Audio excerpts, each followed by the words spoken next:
Merci d'avoir choisi France 24 pour vous informer. Voici les titres d'Autour du monde. D'abord, ces images du Proche-Orient. Entrée en vigueur vendredi, le cessez-le-feu au Proche-Orient tient toujours. Le Hamas avait 72 heures pour libérer les otages. L'un des cadres du mouvement islamiste assure qu'ils le seront bien demain, lundi. Ces images, celles de camions d'aide humanitaire qui ont traversé ce dimanche le poste frontière de Rafah dans le sud de l'enclave. Toujours à Gaza, la marche du retour pour des centaines de milliers de Palestiniens, des femmes, des hommes, des enfants qui disent vouloir rentrer chez eux.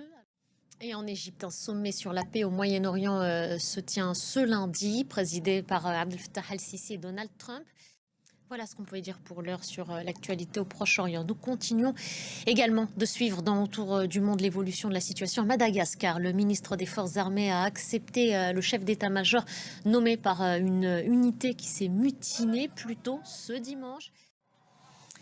Et sachez qu'Air France a annoncé la suspension de ses liaisons entre l'aéroport de Paris-Charles de Gaulle et celui d'Antananarive jusqu'à lundi 13 octobre inclus en raison de la situation sécuritaire dans le pays. On va continuer de l'évoquer cette situation à Madagascar avec vous, David Delos. Merci d'être là.